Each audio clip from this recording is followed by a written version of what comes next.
अस्सलाम वालेकुम जी। मेरा नाम है आसिफ नवाज़ और आप देख रहे हैं आपका अपना प्यारा YouTube channel I am teacher. आप हमारे इस चैनल को अपने यूट्यूब के सर्च बार पर जाके आई एम टीचर 33 लिख कर भी सर्च कर सकते हैं। आज का हमारा जो लेक्चर है या फिर आज की हमारी जो वीडियो है उसका टॉपिक है फिज़िक्स 101 की मिड टर्म की प्रिपरेशन।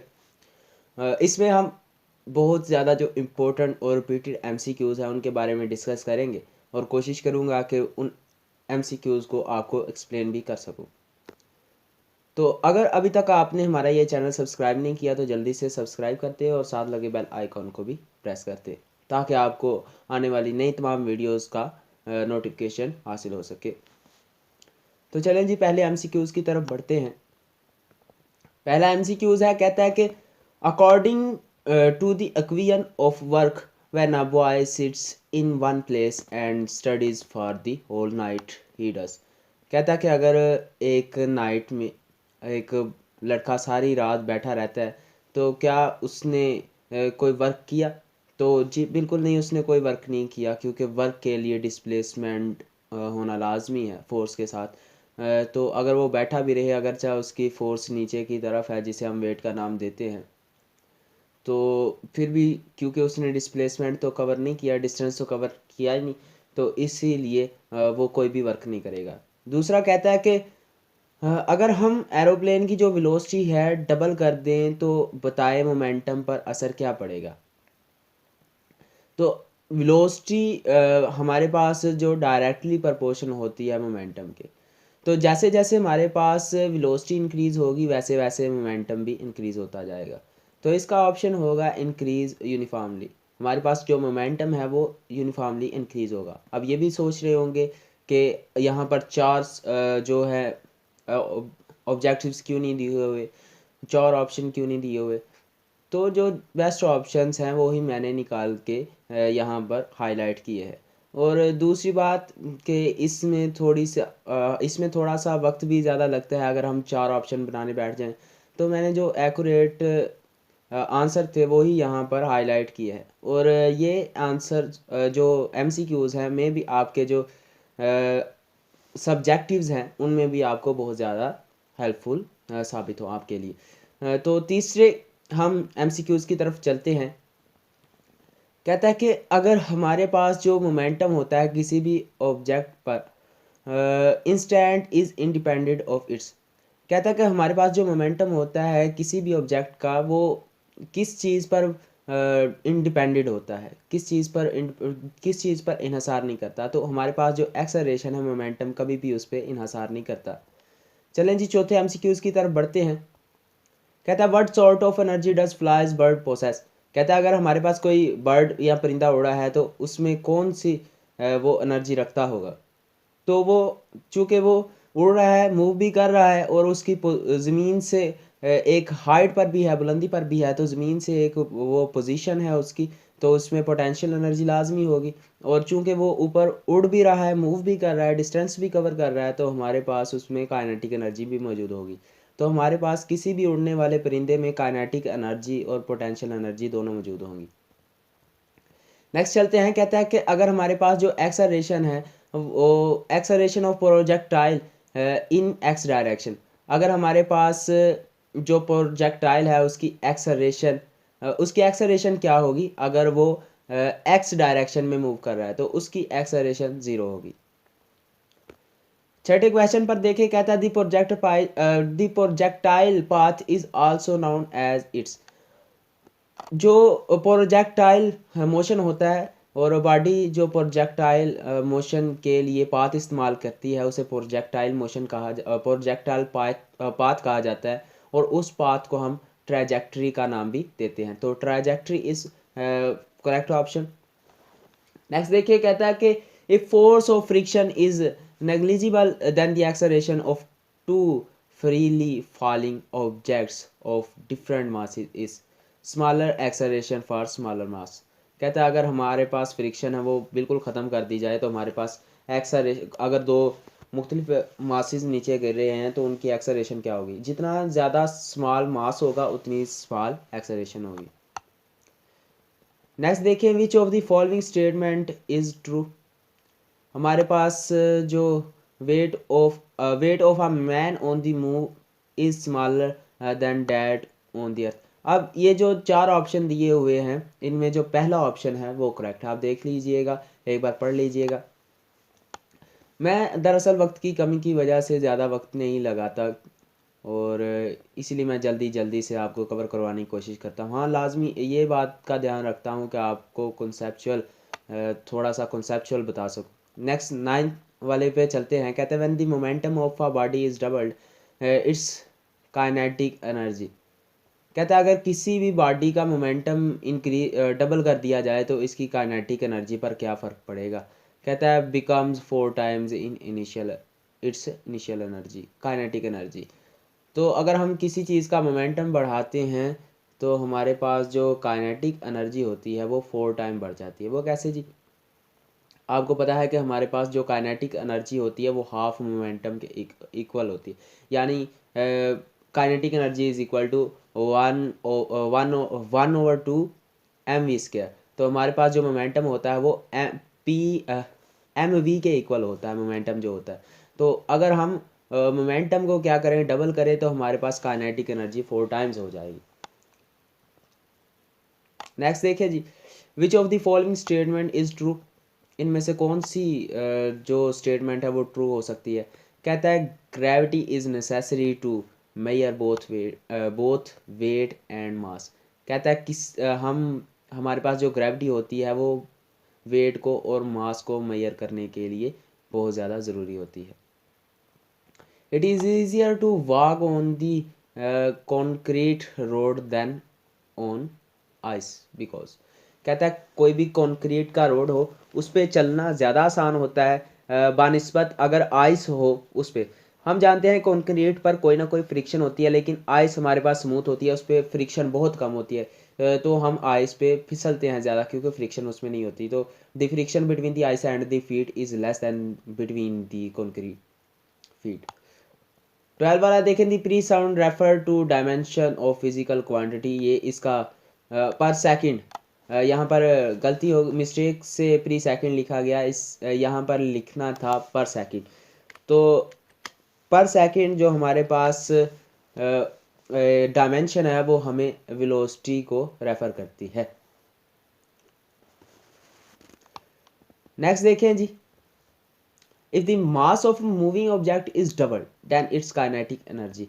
ये हम पहले भी पढ़ चुके हैं। अगर मास कोई काइनेटिक एनर्जी होती है के E is equal to 1/2 mv²। तो हम मास को अगर डबल करना चाहते हैं तो हमारे पास काइनेटिक एनर्जी 4 टाइम्स होनी चाहिए। The slope of velocity time graph. अगर हम वेलोसिटी और टाइम के दरमियान ग्राफ बनाते हैं तो हमारे पास एवरेज एक्सेलरेशन निकलती है, क्योंकि हम जानते हैं कि एक्सेलरेशन का फार्मूला है A is equal to change in velocity and change in time. तो हमारे पास वो एवरेज एक्सेलरेशन का ग्राफ बनाएंगे। Kinetic energy can be defined as the dot product of. हम सब जानते हैं कि हमारे पास जो काइनेटिक एनर्जी है वो डॉट प्रोडक्ट होता है मास और वेलोसिटी का। तो हमारे पास mass and velocity is correct option.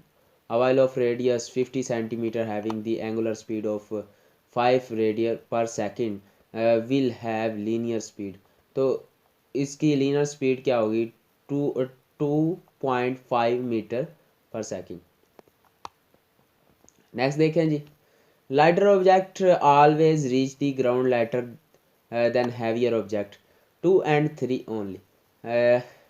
हमारे पास जो लाइटर ऑब्जेक्ट होते हैं, अगर हमारे पास हैवियर ऑब्जेक्ट हों, 2 हों या 3 हों, अगर वो गिरे तो उसके बाद हमारे पास जो लाइटर ऑब्जेक्ट है वो ग्राउंड पर जाके पहुंचता है। यानी हमारे पास हैवियर ऑब्जेक्ट की स्पीड ज़्यादा होती है, 2 या 3 गुना, आप ऐसा भी कह सकते हैं। In dash object return to its original position if display slightly. कहता है कि वो कौन सा चीज़ होगी अगर हम किसी ऑब्जेक्ट को थोड़ा सा हम डिस्प्लेस करें उसकी पोजीशन से तो वो वापस अपनी पोजीशन पे आ जाए। तो हम कहते हैं उसे स्टेबल इक्विलिब्रियम का नाम देते हैं। नेक्स्ट देखें जी, Newton first law is also called law of inertia. हम जानते हैं कि न्यूटन फर्स्ट लॉ ने कहा था कि कोई भी चीज़ अगर रेस्ट में रहेगी और अगर मूव कर रही है तो मूव करती रहेगी जब तक एक्सटर्नल फोर्स उस पर अमल ना करे। तो यही लॉ ऑफ इनर्शिया है कि कोई चीज़ इनर्शिया का भी यही कानून है कि कोई भी चीज़ अगर रेस्ट में रहेगी और अगर मूव कर रही है तो मूव में रहेगी और वो मुखालफत करेगी उसमें किसी भी चेंज का। A mosquito buzz is often rated with a decibel rating of 40 decibel to। अब इसका जो आएगा वो 20 डेसिबल आएगा और ये बहुत ही इंपॉर्टेंट एमसीक्यूज है। The product of force and time is called change in momentum. अच्छा, हम जब फोर्स और टाइम को आपस में मल्टीप्लाई करते हैं, इनका प्रोडक्ट लेते हैं और क्रॉस प्रोडक्ट लिया जाता है तो वो हमारे पास इम्पल्स कहलाता है। हम जानते हैं कि हमारे पास मोमेंटम क्या है, वो हमारे पास फोर्स क्या है, force is equal to P और टी।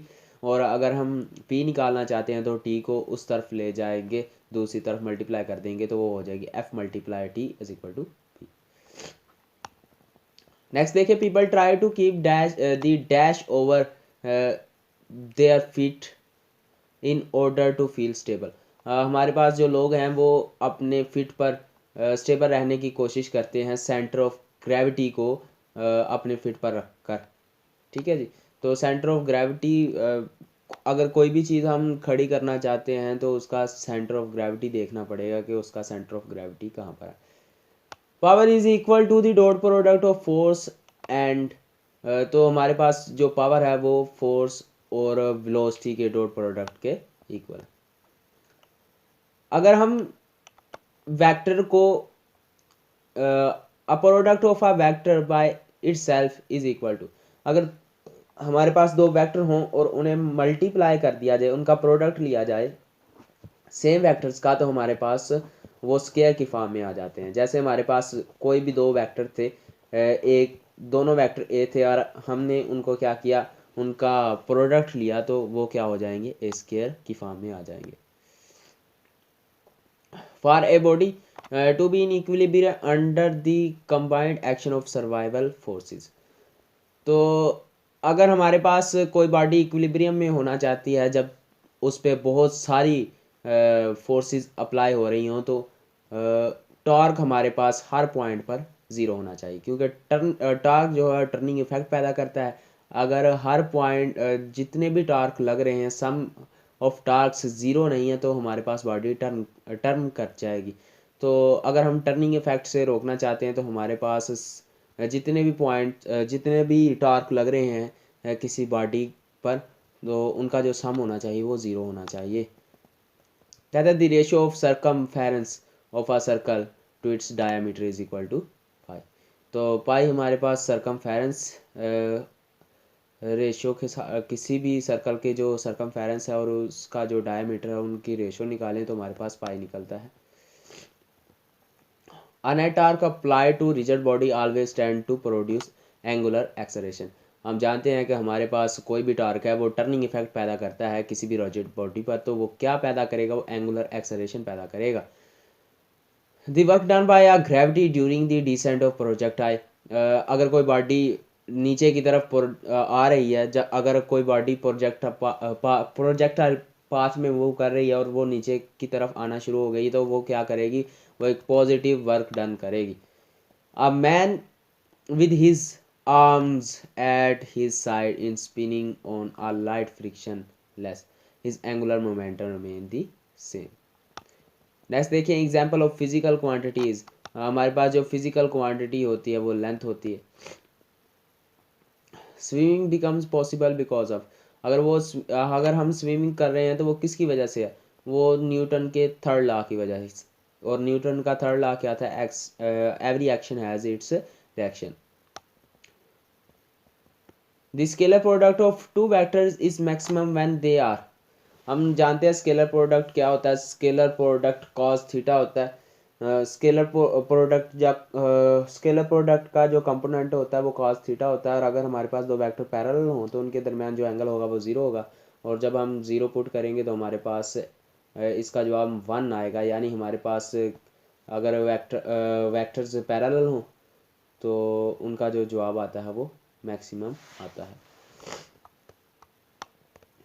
कहते हैं the following statement are true of sound waves. अब हमारे पास जो साउंड वेव्स हैं वो मैकेनिकल वेव्स होती हैं, तो mechanical waves is correct answer. The angular momentum vector of earth about its rotation axis due to its daily rotation is directed. तो हमारे पास जो एंगुलर मोमेंटम होता है अर्थ का वो नॉर्थ की तरफ होता है। और आपने अक्सर कंपस में भी देखा होगा कि कंपस का जो मेन डायरेक्शन होती है वो नॉर्थ की तरफ होती है। For an object is equilibrium the net torque acting on it vanishes only if each torque is calculated about same point.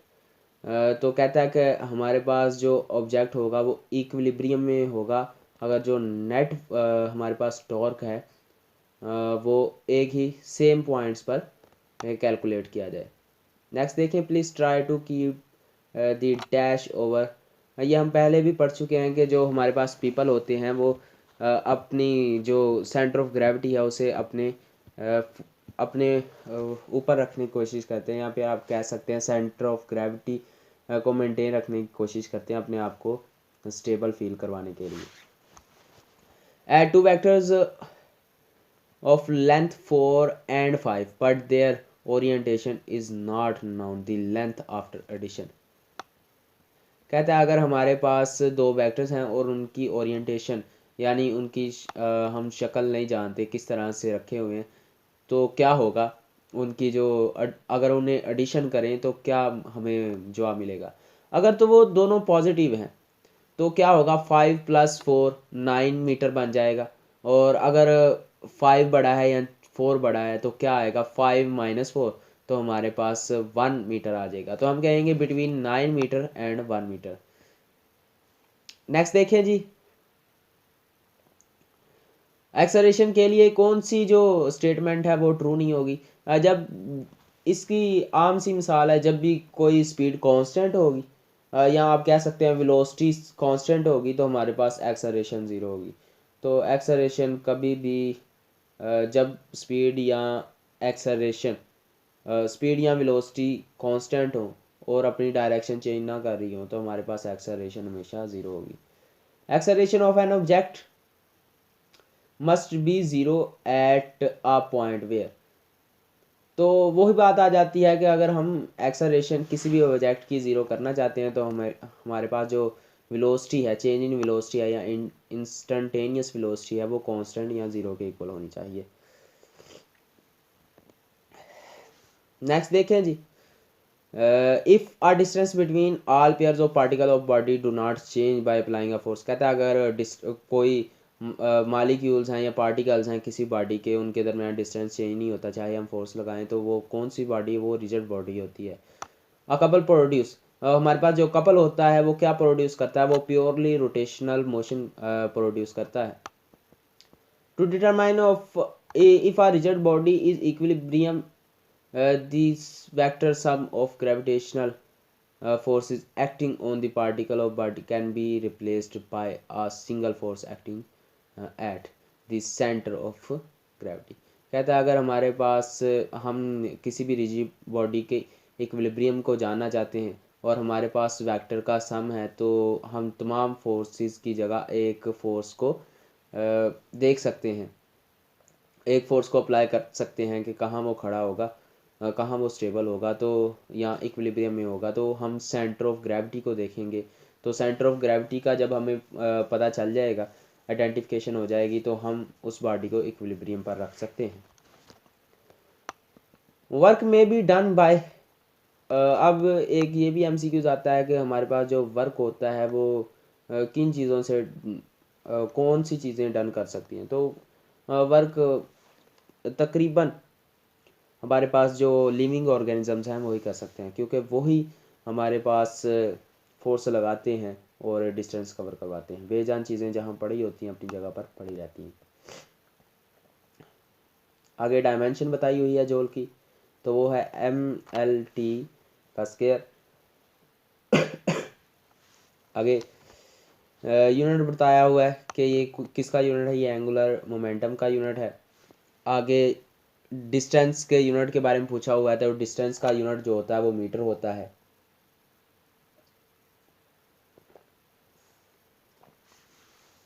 आगे पूछा गया है कि हमारे पास जो लॉ ऑफ इनर्शिया है, सबसे पहले किसने बताया था, किसने इसको इंडिकेट किया था। हमारे पास गैलीलियो या गलीलियो, जो भी आप पढ़ते हैं, जो प्रोनाउंसिएशन करते हैं इसकी, तो हमारे पास गैलीलियो ने इसके बारे में बताया गया।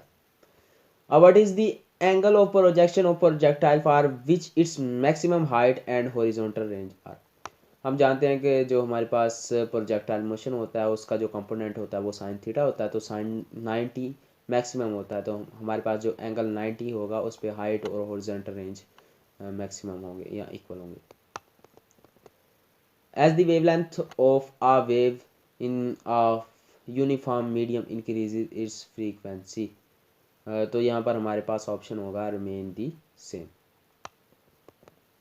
A sound wave is a mechanical wave, not an electromagnetic wave. This means that अब हमारे पास जो साउंड वेव होती है वो मैकेनिकल वेव होती है और इलेक्ट्रोमैग्नेटिक वेव नहीं होती। इसका मतलब है वो एनर्जी जो है वो ट्रांसपोर्ट करेगी, ठीक है, एक मीडियम से दूसरे मीडियम में। उसे मीडियम रिक्वायर होगा एक मीडियम में दूसरे मीडियम में जाने के लिए, और वो एनर्जी भी क्या कह सकते हैं आप, एनर्जी को भी ट्रांसपोर्ट करेगी। आगे फार्मूला बताया हुआ है, ये ग्रेविटेशनल फार्मूला है, तो इसे हम यूनिवर्सल कांस्टेंट का नाम भी देते हैं। इसे हम ग्रेविटेशनल कांस्टेंट का और यूनिवर्सल कांस्टेंट का नाम भी देते हैं। नेक्स्ट देखें, an object living in a circle at constant speed has acceleration of constant magnitude. The area under the velocity time graph is, हमारे पास जो एरिया होता है किसी भी टाइम में और वेलोसिटी के ग्राफ में, वो हमारे पास डिस्टेंस होता है। अगर एक्सेलरेशन आए तो वो बेस्ट है, अगर डिस्टेंस आए तो वो डिस्टेंस ही होगा। कहता है कि a particle oscillating in simple harmonic motion is in equilibrium at the end of path because acceleration is zero. अब ये जो SHM वाला है, सिंपल हार्मोनिक मोशन वाला है, ये मैंने बहुत ही तफसीलन अपने चैनल पर लेक्चर अपलोड किया हुआ है। अगर आपको इन चीज़ों की समझ नहीं आती, ख़ासकर सिंपल हार्मोनिक मोशन की, तो आप लाजमी जाकर उसे देखें। इसके अलावा मैंने वेक्टर एडिशन के बारे में भी अपना एक लेक्चर अपलोड किया हुआ है, और भी कई फिज़िक्स के रिलेटेड मैंने बहुत से लेक्चर्स अपलोड किए हैं जो आपको बहुत ही ज़्यादा हेल्पफुल होंगे आपके VU के पेपर्स में भी। आप एक बार हमारा चैनल लाजमी विज़िट करें और सब्सक्राइब करना मत भूलें। नेक्स्ट देखते हैं जी, an elastic collision is one in which kinetic and momentum are both conserved. तो कोई भी इलास्टिक कोलिजन होगा तो उसमें हमारे पास जो काइनेटिक एनर्जी होगी और मोमेंटम होगा वो कंजर्व रहेगा, law of conservation of momentum के मुताबिक। कहता है कि किसी बस पर या कार पर जब ब्रेक अप्लाई की जाती है तो पैसेंजर कहाँ पर जाते हैं या फिर किस तरफ को थ्रोन होते हैं, वो फॉरवर्ड डायरेक्शन में थ्रो होते हैं। ये मोमेंटम को कंजर्व रखने के लिए कानून है, मोमेंटम को कंजर्व रखना, कि जब भी ब्रेक अप्लाई होगी गाड़ी रुकेगी तो जो पैसेंजर्स होंगे वो आगे की तरफ मूव करेंगे। वर्क एज डायमेंशन, लाइक हमारे पास जो वर्क है वो डायमेंशन रखता है, बिल्कुल यहाँ पर पावर नहीं है, यहाँ पर टॉर्क है। हमारे पास जो वर्क होता है बिल्कुल टॉर्क की तरह की डायमेंशन रखता है, तो हमारे पास जो टॉर्क है वो इसका करेक्ट ऑप्शन है। नेक्स्ट देखें जी, क्या the rate of change of momentum of a body is equal to, हमारे पास जो rate of change of momentum होता है वो किसके इक्वल होता है, वो अप्लाइड फोर्स के इक्वल होता है। हम जानते हैं F is equal to delta P over delta T। अब यहाँ पर लिखा हुआ है, if you travelled for 2.5 hours with an average speed 48 miles the distance travelled. हम डिस्टेंस का फार्मूला जानते हैं, D is equal to VT, तो हम V लगाएंगे जो है 48 और D लगाएंगे T लगाएंगे 2.5, तो हमारे पास 120 माइल्स आंसर निकल आएगा। नेक्स्ट देखिए, a stone is thrown up from the surface of earth, then it reaches at maximum height, kinetic energy is 0। अच्छा, जब भी कोई स्टोन हमारे पास हाईएस्ट पोजीशन पर पहुंचता है तो उसमें पोटेंशियल एनर्जी स्टोर हो जाती है और ऊपर जाके वो रुक जाता है। रुकने की वजह से उसकी काइनेटिक एनर्जी ज़ीरो हो जाती है। नेक्स्ट देखिए जी, a force of 100 newton acts upon a body of 5 what will be momentum. अब हमारे पास मोमेंटम क्या था, मोमेंटम था P is equal to F T. हम फोर्स की वैल्यू पुट करेंगे जो है 100 न्यूटन और टी की वैल्यू पुट करेंगे जो है 5 सेकंड। तो हमारे पास आंसर क्या निकलेगा, 500 newton second. The relative speed of approach is always equal to relative speed of separation in perfectly elastic collision. देखें जी, अगर हम देखें तो हमारे पास यहाँ पर स्पीड कंजर्व रह रही है, क्योंकि स्पीड जब टकराने से पहले भी वही थी और टकराने के बाद भी वही थी, सेपरेशन के बाद भी वही। तो हमारे पास ये एक परफेक्टली इलास्टिक कोलाइजन है। नेक्स्ट देखिए, if the magnitude of force is increase the work done will be. अगर हमारे पास जो फोर्स होगी वो इंक्रीज कर दी जाएगी तो हमारे पास ऑटोमेटिकली वर्क भी इंक्रीज होगा, क्योंकि जो हमारे पास वर्क है वो डायरेक्टली प्रोपोर्शनल अप्लाइड फोर्स के। नेक्स्ट देखिए, 6 joule of work done in 30 second then the power is. हम जानते हैं पावर का फार्मूला क्या है, P is equal to W और टी। तो W क्या है, 6 जूल है, और T क्या है हमारे पास 3 सेकंड। तो हम जब तकसीम करेंगे तो हमारे पास पावर निकलेगी 2 वाट। यहाँ पर वाट हमारे पास पावर का ऐसा यूनिट है। An object moving in the circular at constant speed. तो हमारे पास अगर कोई भी ऑब्जेक्ट है वो मूव कर रहा है सर्कुलर स्पीड में, तो उस पर कोई ना कोई फोर्स, एक्सटर्नल फोर्स अप्लाई लाजमी करनी चाहिए। A vector A is added to vector B. The resultant vector A plus B have greatest magnitude 1. तो हमारे पास यहाँ पर जो डायरेक्शन होती है वो when A vector A and B are perpendicular. Next, a force of 120 Newton is exerted on a 40 kilogram container with side on the floor. If the friction force between floor and container is 80 Newton, what will magnitude of acceleration of container? तो यहाँ पर हमारे पास F is equal to M में, तो आप M जो है वो 40 kg है और हमारे पास यहाँ पर एक्सेलरेशन निकालनी है। तो यहाँ पर फोर्स लगाए 80 न्यूटन, तो हमारे पास क्या निकलेगा, 80 तकसीम होगा 40 से, तो हमारे पास 2 मीटर पर सेकंड स्क्वायर एक्सेलरेशन निकल आएगी। Newton second law of motion is also called law of acceleration. If the total momentum of a system is changing. अगर हमारे पास किसी बॉडी का मोमेंटम चेंज हो रहा है तो उसका मतलब है उस पर कोई और भी एक्सटर्नल फोर्स एक्ट कर रही है। तो ये इसका करेक्ट ऑप्शन है। अगर आपको किसी MCQ की समझ नहीं आती तो आप लाजमी कमेंट में पूछें और या फिर हमसे रब्ता कर सकते हैं, तो हम इंशाल्लाह आपकी हर तरह से मदद करेंगे। नेक्स्ट देखिए जी, change in momentum in 1 second is called impulse. जब भी चेंज आता है किसी मोमेंटम में 1 सेकंड में तो हम उसे इम्पल्स का नाम देते हैं। जितना ज़्यादा चेंज होगा उतना ज़्यादा इम्पल्स क्रिएट होगा। कहता है a an dash is the basic reason to change the motion of an object according to Newton second law. हम जानते हैं कि न्यूटन सेकंड लॉ के मुताबिक जब भी किसी चीज़ पर फोर्स, किसी मास पर फोर्स लगती है तो उसकी एक्सेलरेशन इंक्रीज होती है। तो किसी बॉडी की जो मोशन चेंज होता है, उसकी एक्सेलरेशन या कोई और करैक्टरिस्टिक चेंज होती है मोशन के रिलेटेड, तो वो किसकी वजह से होती है, वो फोर्स, नेट फोर्स की वजह से होती है। नेक्स्ट देखिए, an object moves in a circle at constant speed, the work done by the centripetal force is zero because. यहाँ पर हमारे पास जो सेंट्रीपिटल फोर्स थी वो परपेंडिकुलर थी वेलोसिटी के, तो हमारे पास वर्क डन क्या होगा, जीरो होगा। हम जानते हैं कि वर्क डन एक स्केलर क्वांटिटी है, तो स्केलर क्वांटिटी के साथ हमेशा जो कंपोनेंट आता है वो कॉस थीटा आता है, और अगर कॉस 90 हो तो हमारे पास आंसर क्या आएगा, 0। नेक्स्ट देखें जी, the law of conservation of momentum applies to a system of colliding object if only the external force impulse is 0। कहता है लॉ ऑफ कंजर्वेशन मोमेंटम दो कोलाइडिंग बॉडीज पर तभी अप्लाई होगा जब हमारे पास जो एक्सटर्नल फोर्स होगी वो 0 होगी। आगे हमारे पास फोर्स क्या है, फोर्स एक यूनिवर्सल क्वांटिटी है। नेक्स्ट देखें जी, when the mass of colliding body is much larger than the mass of the body at rest, its velocity after collision become double. तो हमारे पास जो मास होगा पीछे से आने वाली, या फर्स्ट आप कह सकते हैं पहला जो मास होगा वो बहुत ज़्यादा लार्ज होगा और दूसरा जो स्मॉल होगा। तो हमारे पास जो कोलाइजन के बाद वेलोसिटी होगी जो रेस्ट पर बॉडी होगी छोटे मास वाली, वो उसकी वेलोसिटी डबल हो जाएगी।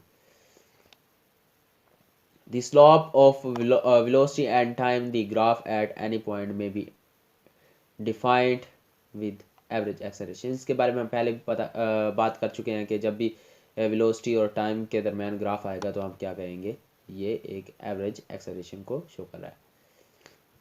कहता है कभी भी हम स्प्रिंग को कंप्रेस करें या स्ट्रेच करें तो इसमें पोटेंशियल एनर्जी इंक्रीज होती है। तो इसके बारे में भी एक बहुत ही तफसीलन टॉपिक मैंने मास स्प्रिंग सिस्टम के नाम से अपलोड किया हुआ है मेरे चैनल पर, आप लाजमी जाके उसे विज़िट करें और एक बार आप उसे लाजमी चेक करें। उम्मीद है आपको उसमें बहुत ही ज़्यादा इंफॉर्मेशन मिलेगी, खासकर आपके व्यू सिलेबस के related. Which is the following statement is true, weight is a force, mass is measure of inertia. Next देखें, a body is changing the direction but its speed is constant, the object is accelerating।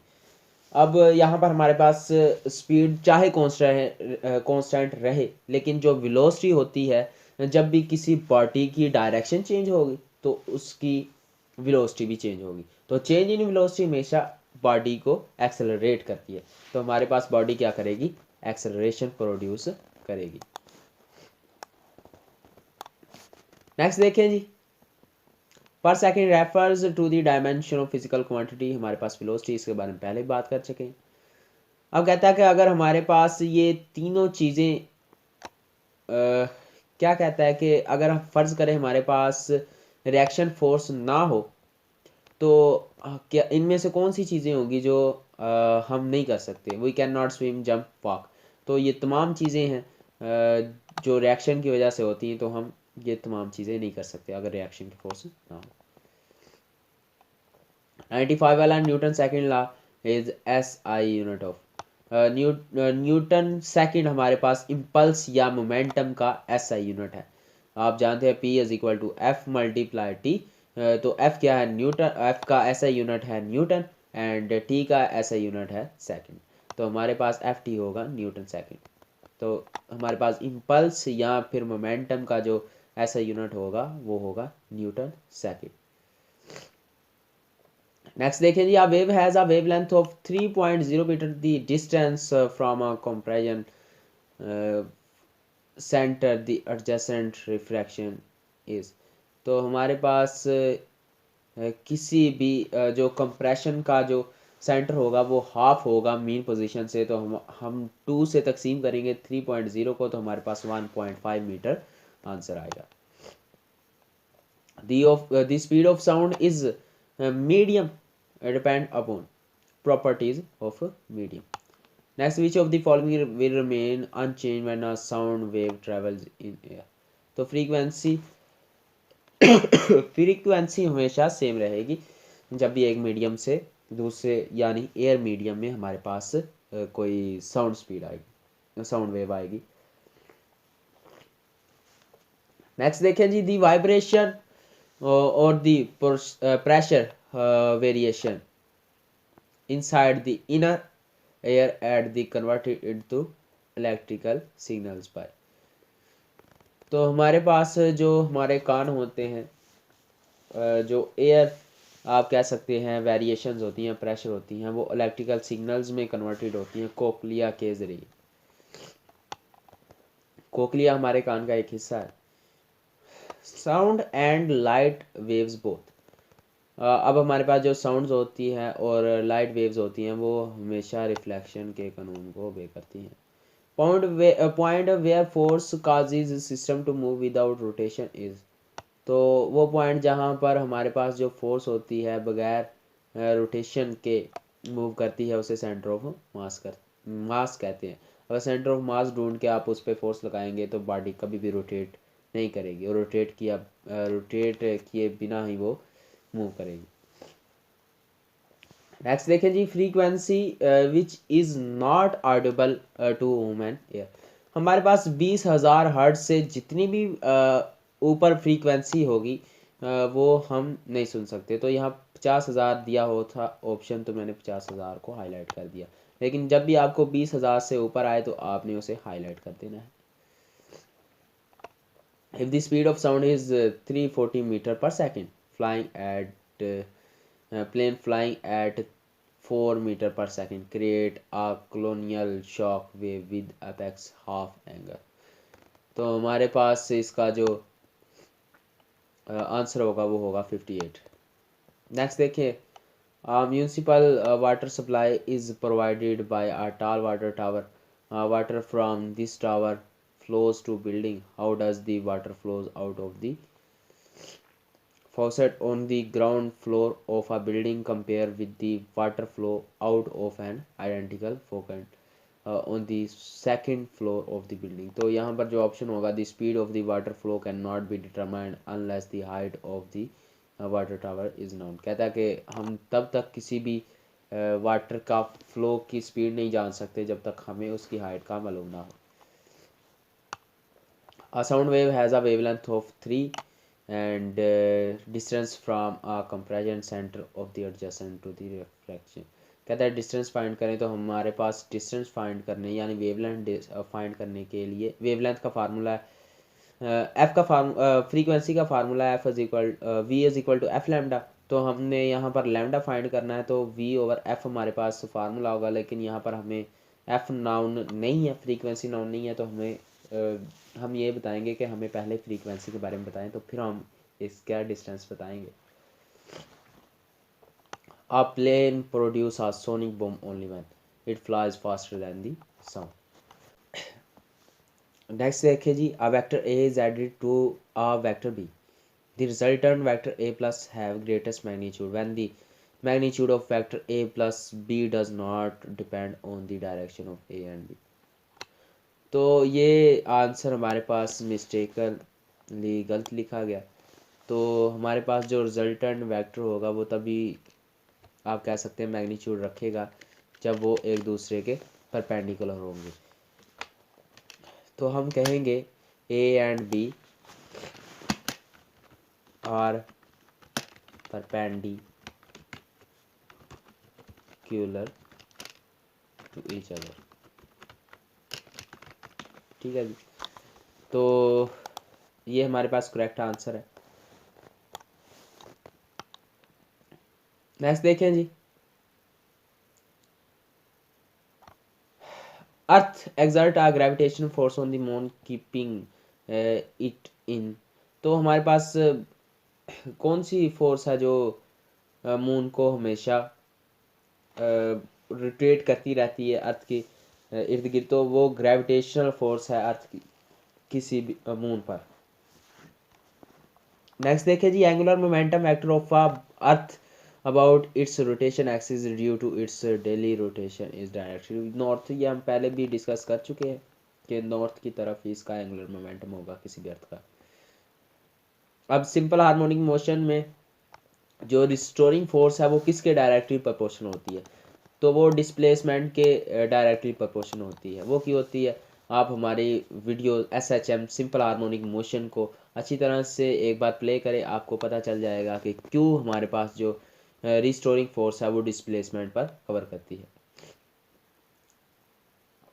इसके अलावा आप mass spring system को भी देख सकते हैं, उसमें भी बहुत वाज़ह तौर पर बताया गया।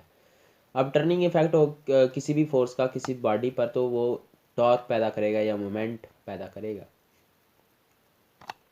अब यहाँ पर पूछा, how much pressure is exerted on a submarine at a depth of 8.5 kilometer in the Pacific?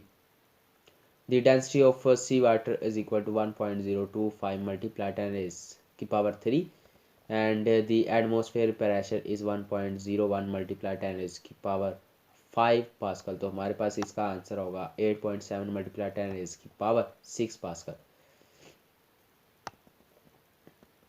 आगे जी MCQs आप पढ़ लीजिएगा और इसका जो जवाब है वो 71 किलोग्राम है। नेक्स्ट देखें, the torque about any point has the same value when the body is in. कहता है किसी भी पॉइंट पर टॉर्क जो है सेम वैल्यू रखेगी जब ट्रांसलेशनल इक्विलिब्रियम होगा, क्योंकि हमारे पास बॉडी रिमूव नहीं करे, बॉडी रोटेट नहीं करेगी और सीधी चलेगी, तो वो क्या करेगी, एक ट्रांसलेशनल इक्विलिब्रियम प्रोड्यूस करेगी। The magnitude of the acceleration of a planet in orbit around the sun is proportional to the distance between the planet and the sun. Next देखें, which of the following statement about the floating object is correct। तो हमारे पास जो floating object के लिए जो best statement है वो है the buoyant force equal to the object's weight. And ultrasonic wave, इसको आप अच्छी तरह से स्टेटमेंट को पढ़ लीजिए। इसका जो आंसर है वो है 1120 मीटर। ये हम सेंटर ऑफ ग्रेविटी के बारे में पहले भी पढ़ चुके हैं, और इसमें अगर कोई शक शुबा हो तो आप लाजमी कमेंट में पूछिएगा, या आप एक बार लाजमी इसकी रिवीजन करिएगा। और आज हमारे ये फिज़िक्स 101 के MCQs भी कंप्लीट हुए। इसका जो सब्जेक्टिव पोर्शन है वो इंशाल्लाह जल्द ही आपको दस्तयाब होगा। हमारे इस चैनल को लाजमी सब्सक्राइब करें और बेल आइकन को लाजमी दबाएं, और अपना भी ख्याल रखें, अपने प्यारों का भी ख्याल रखें, और हमें दीजिए इजाज़त। मिलते हैं अगली वीडियो में, तब तक के लिए अल्लाह हाफिज़।